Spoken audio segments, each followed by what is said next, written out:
الله الرحمن الرحيم ومن يتق الله يجعل له مخرجا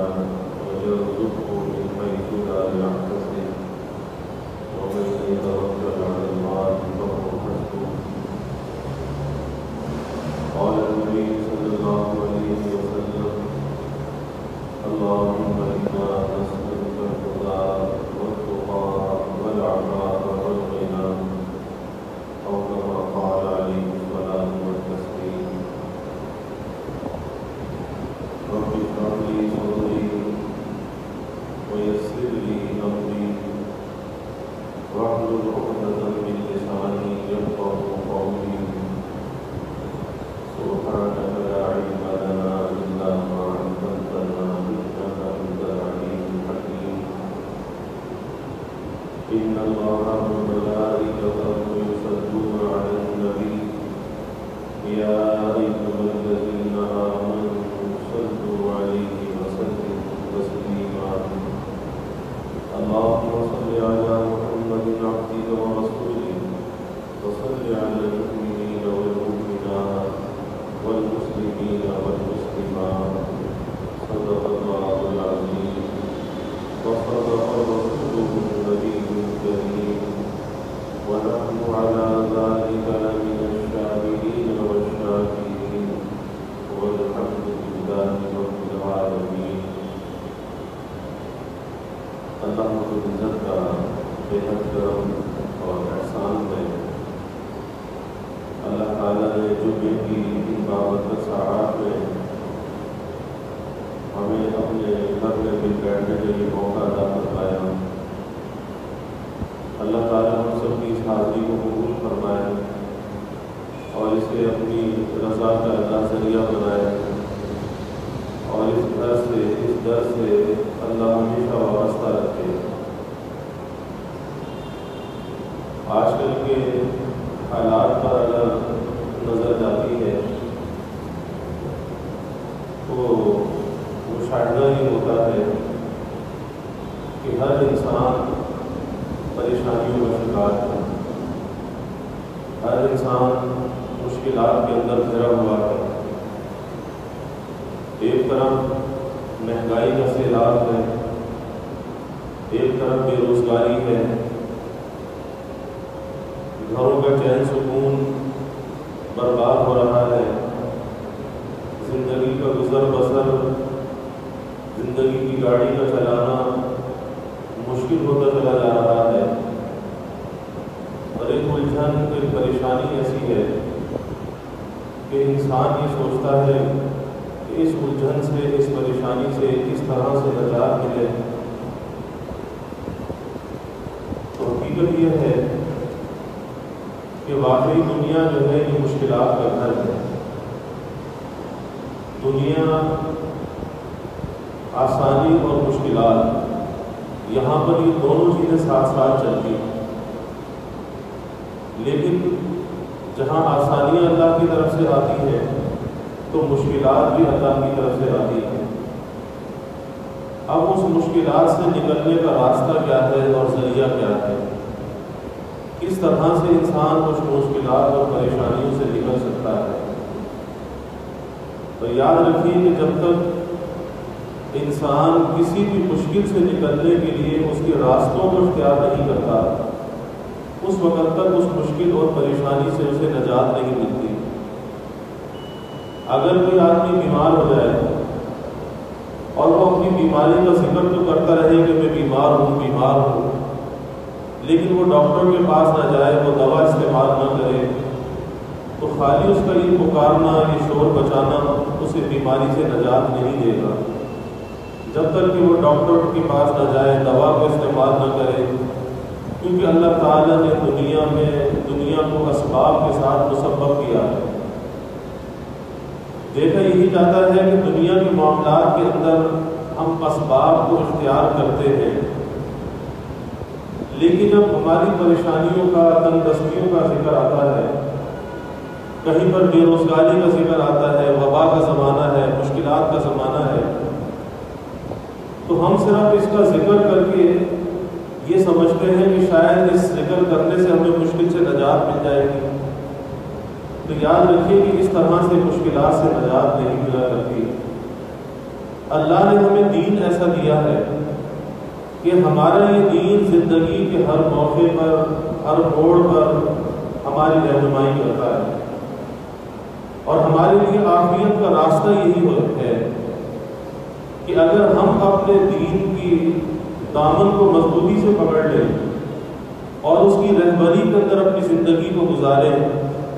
تو یہ زندگی چاہے خوشحالی ہو، چاہے بیماری ہو، چاہے پریشانی ہو، اگر دین کے سائے میں یہ زندگی گزرتی ہے، دین کی دامن سے وابستگی کے ساتھ یہ زندگی گزرتی ہے،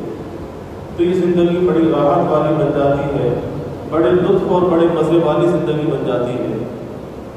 اور جب انسان اس دین کے دامن کو چھوڑ دیتا ہے اور اپنی عقل کو استعمال کرتا ہے، ظاہر ہے کہ عقل کے استعمال کی ایک حد ہے، اس سے آگے انسان کی عقل کام نہیں کیا کرتی، تو جب اس کی حد سے زیادہ انسان اپنی عقل سے کام لیتا ہے تو پھر نتیجہ وہی نظر آتا ہے جو ہمارے معاشرے کے اندر نظر آ رہا ہے کہ انسان پریشانیوں کا، مشکلات کا جا بجا شکار نظر آتا ہے۔ اللہ رب العزت نے قرآن پاک میں اور رسول اللہ صلی اللہ علیہ وسلم نے احادیث مبارکہ میں ایسے مشکل حالات کے لیے بہت کھل کر بیان فرمایا کہ ان مشکلات سے نکلنے کا راستہ کیا ہے، طریقہ کیا ہے۔ اللہ تعالیٰ فرماتے ہیں وَمَن يَتَّقِ اللَّهَ يَجْعَلْ لَهُ مَخْرَجًا، یہ جو مشکلات، یہ جو پریشانیاں، اس سے اگر تم نکلنا چاہتے ہو، اگر تم راستہ ڈھونڈنا چاہتے ہو، تو وہ راستہ تمہیں کہاں سے ملے گا؟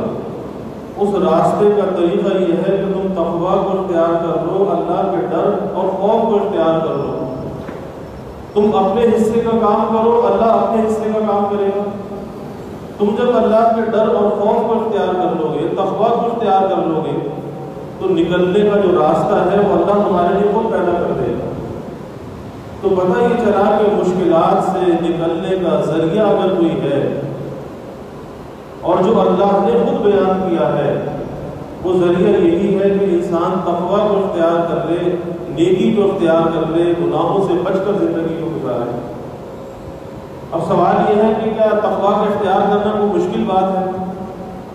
یا اللہ نے ہمیں کسی ایسے مشکل کام کا حکم دیا ہے کہ جو ہم نہیں کر سکتے؟ تو اللہ تو قرآن میں خود کہتا ہے لا یکلف اللہ نفسا الا وسعها، کہ کسی ایسی چیز کا انسان کو مکلف نہیں بنایا، کوئی ایسی تکلیف انسان کو نہیں دی کہ جس کام کو وہ نہ کر سکتا ہو، ایسی کوئی اللہ نے ہمیں تکلیف نہیں دی، اور نہ کسی ایسی چیز کا اللہ نے مکلف بنایا۔ پتہ ہی چلا کہ تقویٰ ہم اختیار کر سکتے ہیں، لیکن ہم تقویٰ کو اختیار کرتے نہیں ہیں، اور اس کی وجہ یہ ہے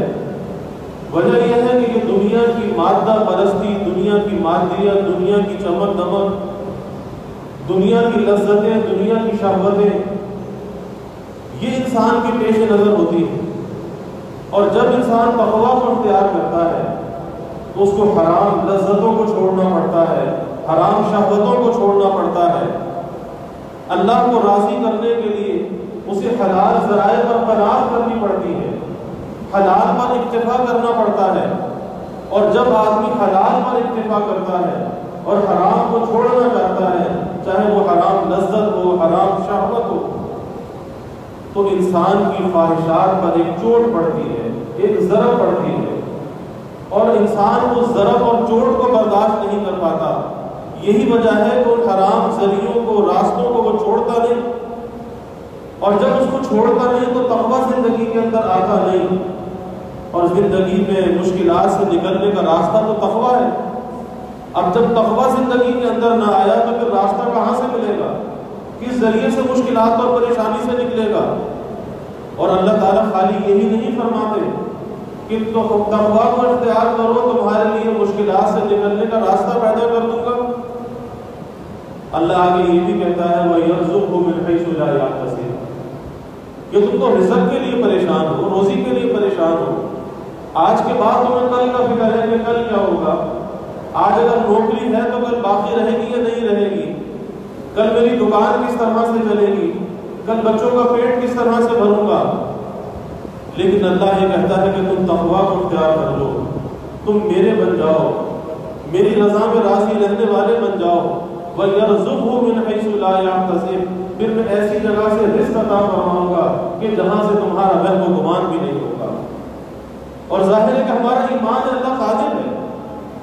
کہ اللہ ایسی جگہ سے انسان کو رزق دیتا ہے کہ جہاں پر انسان کا وہم و گمان بھی نہیں ہوتا۔ آج ہم کیا چاہتے ہیں؟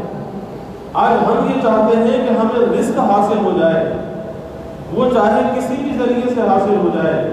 وہ حلال ہو، حرام ہو، وہ مشتبہ ہو، وہ کسی کا حق غصب کر کے ہو، وہ جھوٹ بول کر ہو، وہ ملاوٹ کر کے ہو، وہ دھوکہ دے کر ہو۔ بس ہم رزق لینا چاہتے ہیں، یہ نہیں دیکھتے کہ یہ رزق آپ کس ذریعے سے رہا ہے۔ اور یاد رکھیے کہ انسان پر تھوڑی سی آزمائش اور امتحان آتا ہے، ایک طرف حلال ہوتا ہے، ایک طرف حرام ہوتا ہے، اور درمیان میں یہ انسان موجود ہوتا ہے۔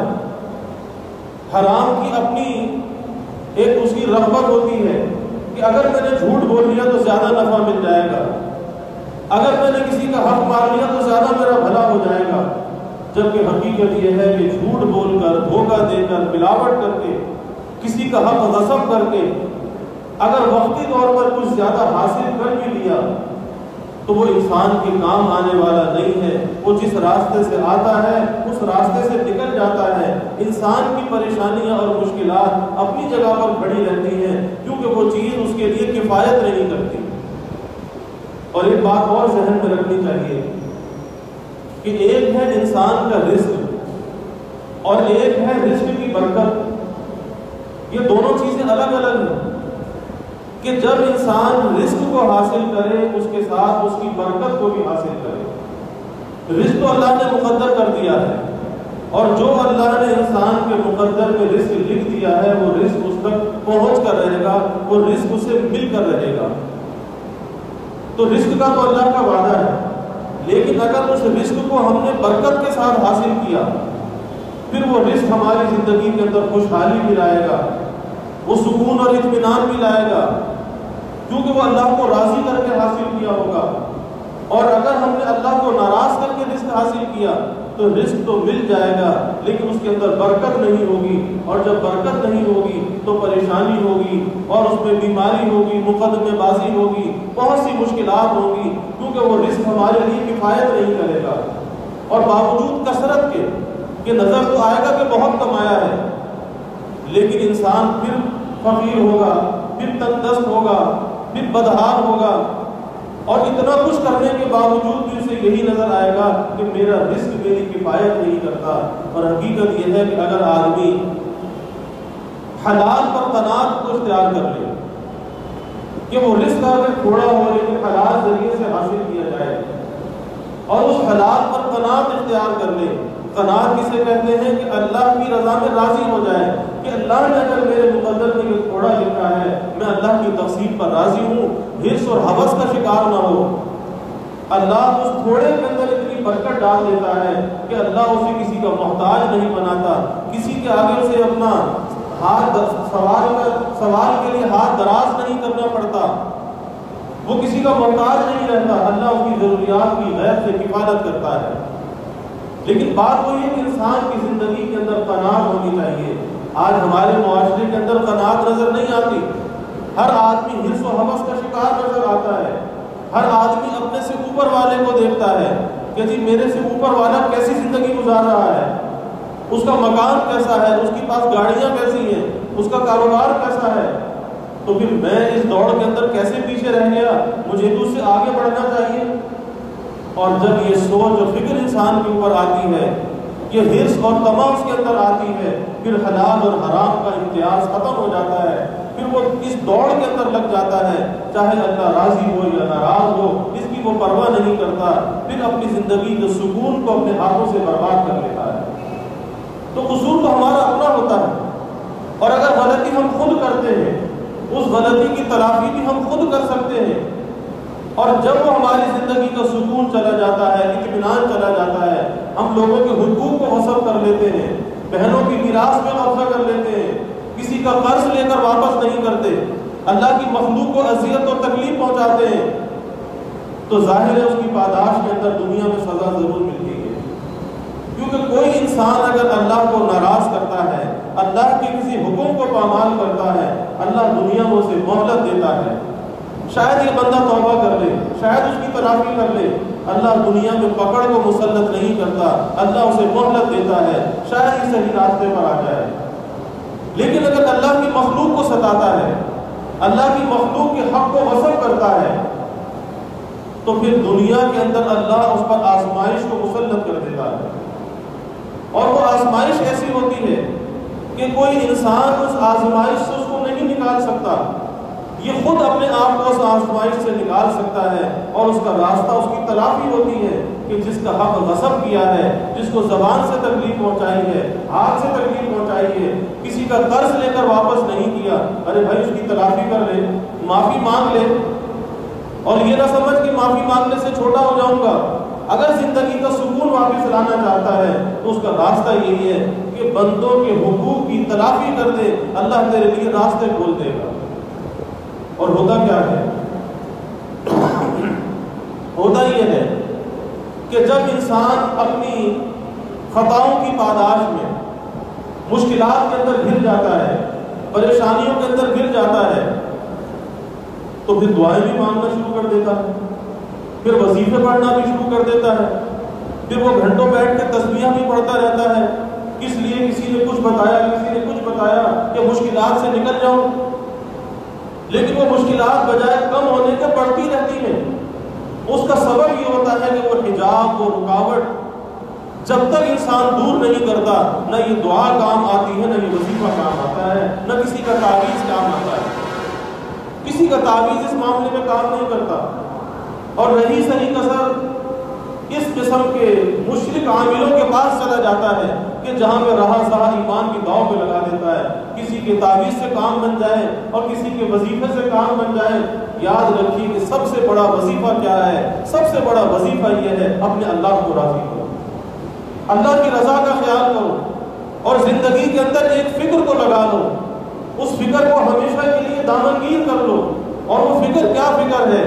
کہ میرا اللہ مجھ سے ناراض نہ ہو جائے، میرا اللہ مجھ سے ناراض نہ ہو جائے، میرے کسی قول سے، میرے کسی فعل سے، میرے کسی عمل سے، کسی حق طلبی سے میرا اللہ ناراض نہ ہو جائے۔ اس بات کو ہمیشہ پیش نظر رکھو کہ اللہ کی رضا جو ہے یہ ہمیشہ پیش نظر ہونی چاہیے، اور جس نے اس کو اپنی زندگی کا مقصد بنا لیا، ہر قدم پہ جس نے اس بات کا خیال رکھا، اپنے اللہ کو راضی رکھنے کی فکر کو بیدار رکھا، پھر ایسا انسان دنیا میں ناکام نہیں ہوتا، نامراد نہیں ہوتا، کیونکہ قدم قدم پر اللہ کی مدد اور نصرت اس کے ساتھ ہوتی ہے، اور جس کے ساتھ اللہ کی مدد ہوتی ہے پھر وہ بے یار مددگار نہیں ہوتا، اللہ اس کے لیے راستے پیدا کرتا ہے۔ اس لیے اللہ کہتا ہے من یتق اللہ یجعل لہ مخرجا، کہ تم مشکلات میں گھرے ہوئے ہو اور اپنے طور پہ تم نکلنا بھی چاہتے ہو، تم کسی وظیفے سے نکلنا چاہتے ہو، کسی تعویذ سے نکلنا چاہتے ہو، ارے نکلنے کا راستہ تو میرے پاس ہے، اور وہ راستہ یہ ہے کہ تم تقویٰ کو اختیار کر لو، تم میرے ڈر اور خوف کو اختیار کر لو، تم میرے بن جاؤ، میری اطاعت کے اندر تم لگ جاؤ۔ بس جب تم میری اطاعت کے اندر لگو گے میں تمہارے کاموں کو بنانا شروع کر دوں گا۔ وَيَرْزُقْهُ مِنْ حَيْثُ لَا يَحْتَسِبُ، اور ایسی جگہ سے تمہیں رزق دوں گا کہ جہاں تمہارے وہم و گمان میں نہیں ہوگا کہ یہ رزق کہاں سے ملا اور یہ رزق کیسے ملا۔ وَمَن يَتَوَكَّلْ عَلَى اللَّهِ فَهُوَ حَسْبُهُ، اور جو اللہ پر بھروسہ کرتا ہے اللہ اس کے لیے کافی ہو جاتا ہے۔ بھائی اللہ پر بھروسہ کرنا سیکھو۔ آج اپنے اوپر انسان بھروسہ کرتا ہے، اپنی تدبیر پر انسان بھروسہ کرتا ہے، اپنی قابلیت و صلاحیت پر بھروسہ کرتا ہے، اپنی نوکری اور دکان پر انسان بھروسہ کرتا ہے۔ یہ تو سب اسباب کے درجے میں چیزیں ہیں۔ مسبب الاسباب کون ہے؟ نوکری بھی ایک وسیلہ ہے، دکان بھی ایک وسیلہ ہے، کوئی تعلیم اور ڈگری ہے تو وہ بھی ایک وسیلہ ہے، لیکن مسبب الاسباب تو اللہ کی ذات ہے۔ تو ان اسباب اور وسائل سے اپنی نظر کو بلند کر کے نظر کس پہ ہونی چاہیے؟ نظر مسبب الاسباب پر ہونی چاہیے۔ اس اللہ پر بھروسہ کرو، اور اللہ کہتا ہے کہ جو مجھ پہ بھروسہ کرتا ہے، جو مجھ پر توکل کو اختیار کرتا ہے، تو میں اس کے لیے کافی ہو جاتا ہوں، اور جس کے لیے اللہ کافی ہو جائے پھر اسے کسی مخلوق کا محتاج نہیں بننا پڑتا، کسی کے آگے دست دراز نہیں کرنا پڑتا، کسی کے آگے سوالی نہیں بننا پڑتا۔ اس لیے اگر انسان ایک در کا سوالی بن جائے، ایک در کا بھکاری بن جائے، ایک در کا سائل بن جائے، اللہ سب دروں سے اسے بے نیاز کر دیتا ہے۔ اور جو اس ایک در کا سائل اور بھکاری نہیں بنتا، اس ایک در کو اگر انسان نہیں پکڑتا، پھر وہ در در پہ ٹھوکریں کھاتا ہے، وہ در در پہ رسوا ہوتا ہے۔ آج یہی ہے کہ ہم نے ایک در کو چھوڑ رکھا ہے، یہی وجہ ہے انتشار کا شکار ہے، افتراق کا شکار ہے، آپس کے اندر دشمنیاں عداوتیں ہیں۔ کس وجہ سے کہ اللہ کی مخلوق سے توقعات لگا لیتے ہیں، کسی رشتہ دار سے توقع لگا لیتے ہیں، کسی پڑوسی سے توقع لگا لیتے ہیں، کسی دوست سے توقع وابستہ کر لیتے ہیں کہ جی یہ میرے کام آئے گا۔ ارے بھائی سب سے ہٹ کر ایک سے دوستی لگا لو، ایک کے در کو مضبوطی سے پکڑ لو، اسے اپنی امیدوں کا مرکز اور محور بنا لو، بس وہی حاجت روا ہے اور وہی مشکل کشا ہے، اس کے علاوہ کوئی حاجت روا نہیں، کوئی مشکل کشا نہیں، کوئی پریشانیوں سے نجات دینے والا نہیں، اور اس کا راستہ ایک ہی ہے جو اللہ نے خود بیان کر دیا کہ تقویٰ کو اختیار کر لو۔ اب تقویٰ کہتے کس کو ہیں؟ تقویٰ کسے کہتے ہیں؟ حضرت عمر رضی اللہ تعالیٰ نے حضرت ابی بن کعب رضی اللہ عنہ سے سوال کیا کہ تقویٰ کی تعریف بیان کرو کہ تقویٰ کسے کہتے ہیں؟ تو حضرت ابی بن کعب رضی اللہ عنہ نے عرض کیا کہ امیر المومنین، کبھی آپ کا کسی دشوار گزار راستے سے، جہاں پہ جھاڑیاں ہوں، دشوار گزار راستہ ہو، کانٹے ہوں، ایسے راستے سے گزر ہوا؟ کہا کہ بہت مرتبہ ایسے راستوں سے گزر ہوا، ہم اونٹوں کے چرانے والے، بکریوں کے چرانے والے بارہا ایسے راستوں سے گزرے۔ تو پھر ایسے وقت میں کیا کرتے تھے؟ کہا کہ ایسے وقت میں اپنے دامن کو سمیٹ لیتے تھے اور اس راستے سے گزر جاتے تھے کہ کوئی کانٹا، کوئی جھاڑی، کوئی ہمارے دامن میں نہ لگ جائے، اپنے دامن کو سمیٹ کر گزر جاتے تھے۔ کہا کہ بس یہی تقویٰ کی تعریف ہے کہ یہ دنیا ہے خارِ زار ہے، یہ کانٹوں بھرا راستہ ہے، اس کانٹوں بھرے راستے کے اندر اپنے دامن کو سمیٹ کر کہ کوئی گناہ کا کانٹا اس میں نہ لگ جائے، کہیں میرا دامن آلودہ نہ ہو جائے، کہیں میرا دامن پھٹ نہ جائے، بس اس سے راستے سے احتیاط کے ساتھ گزر جاؤ۔ اس احتیاط کا نام تقویٰ ہے۔ کس چیز کا نام تقویٰ ہے؟ احتیاط کا نام تقویٰ ہے کہ جس کام کے کرنے کا اللہ نے حکم دیا، ہمت کر کے اس کام کو بجا لانا، اور جس کام سے منع کر دیا،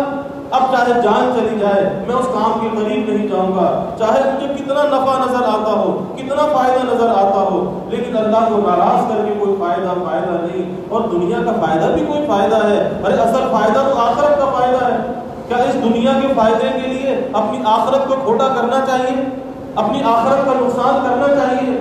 کون ایسا بے وقوف ہوگا کہ جو دنیا کے فائدے کے لیے اپنی آخرت کو برباد کر لے اور دنیا کے محدود سے نفع کے لیے، چند دن کے نفع کے لیے اپنی آخرت کا نقصان کر لے اور وہاں کے چین و سکون کو برباد کر لے؟